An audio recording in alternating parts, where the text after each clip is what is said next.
जय हिंद दोस्तों, मैं बात कर रहा हूं महाराष्ट्र सरकार की तरफ से। महाराष्ट्र सरकार ने 60,000 कांस्टेबल भर्ती के लिए मंजूरी दे दी है।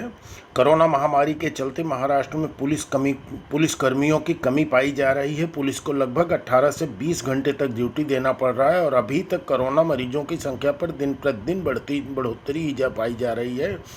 इसलिए कैबिनेट में पुलिस भर्ती को लेकर चर्चा हुई, जिस पर उप मुख्यमंत्री श्री अजीत दादा पवार ने अपनी सहमति भी दे दिया है। अब फाइनल ऑर्डर के लिए माननीय मुख्यमंत्री उद्धव ठाकरे जी के पास फाइल जा चुकी है, जो कि बहुत जल्द ही आदेश मिल जाने की संभावना की जा रही है। थोड़ा कोरोना की व्यस्तता की वजह से उद्धव ठाकरे जी अभी इस मुद्दे पर कोई चर्चा नहीं कर पा रहे हैं, लेकिन इस मुद्दे पर बहुत जल्द ही ये भर्ती की प्रक्रिया को पूरी करना है, क्योंकि अभी पुलिस के साथ साथ महाराष्ट्र की रिजर्व पुलिस भी काम करते करते पूरी तरह से थक चुकी है और पुलिस वाले अब उतनी मेहनत और उतनी लगन से काम नहीं कर पा रहे हैं जितना कि शुरुआती दौर में कर रहे थे। कैबिनेट में पुलिसकर्मी से संबंधित कुछ महत्वपूर्ण मुद्दों पर चर्चा भी हो चुकी है। सबसे महत्वपूर्ण चर्चा ये रही है कि अब तक महाराष्ट्र पुलिस भर्ती में मुंबई, पुणे, नासिक और नागपुर मुख्य एग्जाम सेंटर बनाया जाता था, लेकिन अब इस कोरोना महामारी का जो संकट है इन 4 जिलों में सबसे ज़्यादा पाया जा रहा है। जैसे मुंबई में भी बहुत ज़्यादा है, पुणे, नासिक और नागपुर, ये सब जगह रेड जोन घोषित किया गया है। इसके लिए अब इन जगहों पर तो कोई संभावना नहीं है कि एग्ज़ाम सेंटर बनाया जा सकेगा।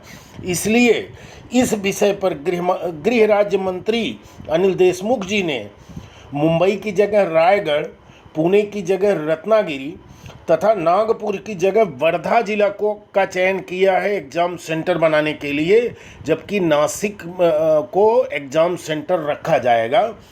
और इन जिलों के अलावा भी बहुत सारे ज़िले इसमें हैं जिन पर कि एग्ज़ाम सेंटर बनाने की तैयारी चल रही है, जैसे सतारा, सोलापुर, बारामती, अहमदाबाद, अमरावती, धुले और पालघर, अहमदनगर, सतारा, ये सब बहुत सारे ज़िले हैं जिन पर कि एग्ज़ाम सेंटर बनाए जाने की तैयारी चल रही है। इसमें महिलाओं के रिजर्वेशन के मुद्दे पर अभी तक कोई फैसला नहीं हो पाया है। इस विषय पर कैबिनेट मंत्री आदित्य ठाकरे ने अपने विषय रखा था, कैबिनेट में महिलाओं के रिजर्वेशन के प्रस्ताव को रखा था, जिस पर अभी मुख्यमंत्री उद्धव ठाकरे जी की तरफ से कोई निर्णय नहीं हो पाया है। और भर्ती की प्रक्रिया, मैं आपको भर्ती की प्रक्रिया बताऊंगा, भर्ती किस प्रकार से होगी। तो बच्चों, सबसे पहले मैं आपको ये बताना चाहूँगा कि अगर आप हमारे चैनल पे पहली बार आ रहे हो तो चैनल को सब्सक्राइब करके घंटी की बटन दबा दीजिए, ताकि हमारे सभी वीडियो आपको पहले प्राप्त हो सकें। तो आइए हम मुद्दे की तरफ चलते हैं। भर्ती किस प्रकार से होगी। सबसे पहले बच्चों मैं ये बताना चाहूँगा कि ये भर्ती का जो फॉर्म है वो ऑनलाइन भरा जाएगा। दूसरा ये है कि इन सभी ज़िलों में से आप किसी भी ज़िले में फॉर्म भर सकते हैं, लेकिन कंडीशन ये होगा कि आप एक ही फॉर्म भरेंगे। अगर आप 2 फॉर्म भर रहे हैं, 2 ज़िलों से आप फॉर्म भर रहे हैं, तो आपका एक फॉर्म निरस्त किया जाएगा। एक फॉर्म आपका कैंसिल हो सकता है, इसके लिए आप एक ही फॉर्म भरिए। और आप ये सोच के भरिए कि आप जहाँ पर आप रह रहे हैं वहाँ से नज़दीकी ज़िला, ये जो एग्ज़ाम सेंटर बनाया गया है उसमें आपका जो नज़दीकी एग्ज़ाम सेंटर हो वहाँ पर आप फॉर्म भरिए, क्योंकि इस भर्ती की पूरी प्रक्रिया आपके उसी ज़िले से होगी। तो इसमें आपको भर्ती का दूसरा भर्ती का स्टेप मैं आपको बता रहा हूँ। ये भर्ती 3 स्टेप में पूरी की जाएगी। पहला स्टेप होगा ऑनलाइन फॉर्म भरने के बाद जो पहला स्टेप होगा वो होगा आपका ऑनलाइन एग्ज़ाम। 300 अंकों का एक ऑनलाइन एग्ज़ाम होगा। एग्ज़ाम सेंटर आपको गवर्नमेंट की तरफ से भेजा जाएगा, आप उस सेंटर पे जाएंगे। आपका ऑनलाइन एग्ज़ाम होगा 300 मार्क का, जिसमें 200 मार्क का होना अनिवार्य होगा। ऑनलाइन एग्ज़ाम आप क्लियर करने के बाद आपका दूसरा स्टेप होगा फिजिकल में आपका बॉडी चेक होगा, हाइट, चेस्ट, सारी चीज़ों का चेकअप होने के बाद आपका दौड़ कराया जाएगा। आपका हाई जंप, आपका लॉन्ग जंप, वेट लिफ्टिंग, जो भी प्रक्रिया है वो सब सारी प्रक्रिया को पूरी की जाएगी। इसके बाद आपका तीसरा स्टेप होगा मेडिकल चेकअप डॉक्यूमेंट वेरिफिकेशन।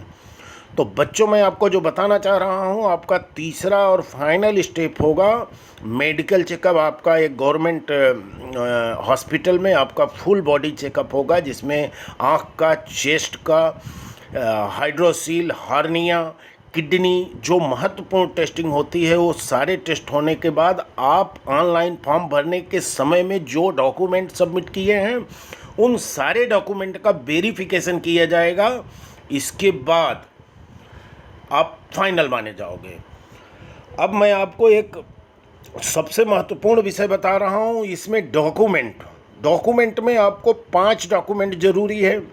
एक तो आपका 10वीं पास का, मिनिमम 10वीं पास का मार्कशीट, दूसरा होगा आपका आधार कार्ड, तीसरा होगा आपका वोटर आईडी। ये 3 कागजात महत्वपूर्ण हैं, लेकिन फॉर्म में आपका ड्राइविंग लाइसेंस, पासपोर्ट और पैन कार्ड, ये सब की भी जरूर लिखा रहेगा। लेकिन जो आपके पास नहीं है उसको आप एनए नहीं लिखेंगे, आप एज ए अप्लाइड लिखेंगे।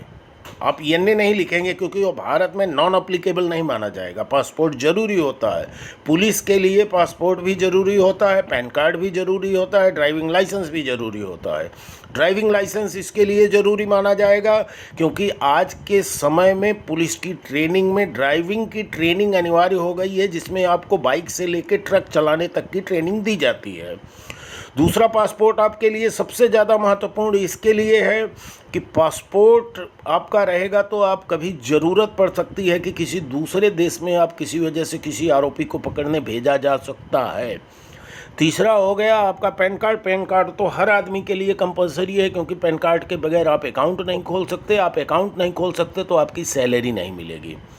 तो अगर आपके पास ये डॉक्यूमेंट, आधार कार्ड और वोटर आईडी तो कंपलसरी सबके पास रहेगा ही, हाई स्कूल की मार्कशीट रहेगी ही, लेकिन ये 3 document, voter ID, PAN card, driving licence और पासपोर्ट अगर आपके पास नहीं है तो उसको आज आप अप्लाई कर दीजिए, अगर आप पुलिस में फॉर्म भरने के लिए तैयारी कर रहे हैं तो दोस्तों, आज मैं आपको ये जो न्यूज़ बता रहा हूँ, इस पर अगर आपको कुछ जानकारी और चाहिए तो आप मुझे कमेंट करके पूछ सकते हैं।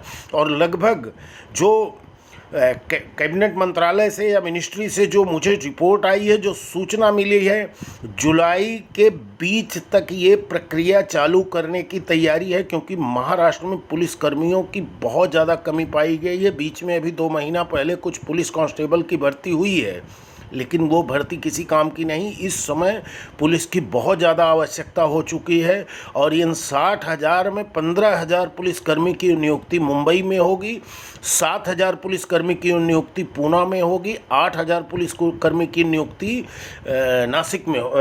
नागपुर में की जाएगी और बाकी के जो हैं हर ज़िलों में डिवाइड किए जाएंगे। तो दोस्तों, आज के लिए इतना। जय हिंद, जय महाराष्ट्र।